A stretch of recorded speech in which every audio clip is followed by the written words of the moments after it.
Šiandien laidoje apie Lietuvos krepšinio fanų komandą tęsime tai, ką pradėjome praėjusią savaitę. Žvelgiame į krepšininkų kasdienybę. Augustinas Svenskus, Gytis Radzevičius ir Augustinas Jankaitis – 3 kambariokai. Jauniausias iš jų, Augustinas Svenskus, gyvena kukliausiai ir turi mįslingą istoriją, kodėl miega ant čiužinio. Čia ilga istorija, nenoriu gilintis. Man ant čiužinio irgi labai gerai, patogiau negu kai kurios lovos. Augustino kambaryje puikuojas ir treniruoklis, bet pagal paskirtį jis nenaudojamas. Atėjau, kambarį mano buvo šiandien neliešiu, realiai šitą gerai būna rankšluostį pasitelkti. Prisisportuojam pakankamai treniruotis ir fizinę krūvį ir viską. Kitas Augustinas su komandos draugais gyventi persikėlęs iš viešbučio, žinoma gyvena kambaryje su dvigulė lova.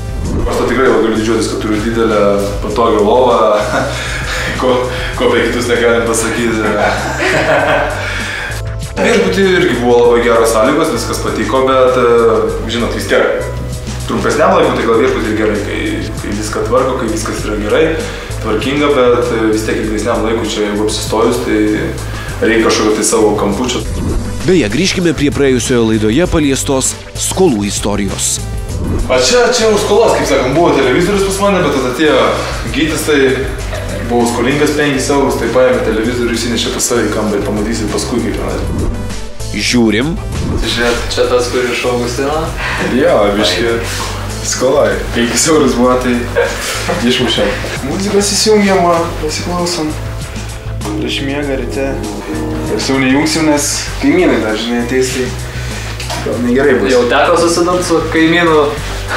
Ne, iš tikrųjų kaimynai, tai kol kas kaip pasimėm draugiški. Be muzikos kambariokai turi ir daugiau pramogų, o be čiužinio Augustino Venskaus kambaryje yra ir daugiau daiktų.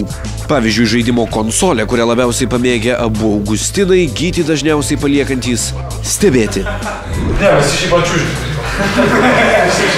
Man, kaip aš pasitrida, tas eina, paskui vėl grįžta.